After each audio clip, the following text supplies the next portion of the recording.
চারিদিকে এক অবস্থা, কি হচ্ছে বাংলা জুড়ে, চারিদিকে ধর্ষণ আর ধর্ষণ আর খুন। কোথায় যাবে বাংলার মানুষ? কোথায় যাবে বাংলার মানুষ? এ বাংলার আজকের প্রশাসন, আজকের ভাবনা নারীদের নিরাপত্তার জন্য, বাংলার জনসমাজকে জাগরিত হতে হবে, বাংলার মানুষকে, সর্বোপরি বাংলার যুব ছাত্রদেরকে আরো বেশি করে জাগ্রত এবং সচেতন হতে হবে। এর মধ্যেই ঘটনাকে লঘু করে দেখানোর জন্য ধনঞ্জয় আর সঞ্জয়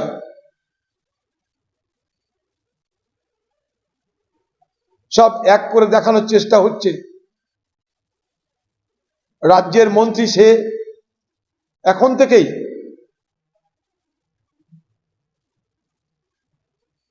গোটা বিষয়টাকে লঘু করে দেখানোর প্রচেষ্টা শুরু করে দিয়েছে।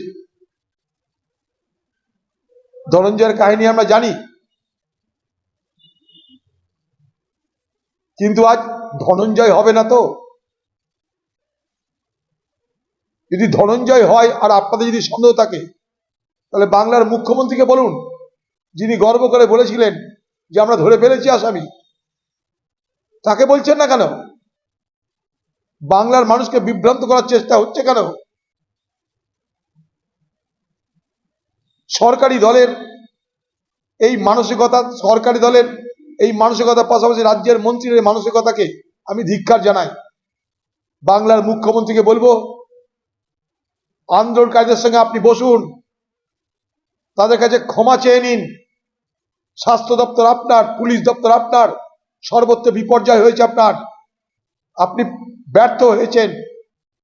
নাগরিক সমাজের কাছে, ছাত্র সমাজের কাছে, চিকিৎসক সমাজের কাছে, আন্দোলনকারীদের কাছে ক্ষমা চেয়ে তাদের সঙ্গে আলোচনায় বসুন এবং এই রহস্য উদ্ঘাটনে আপনি সক্রিয় হন।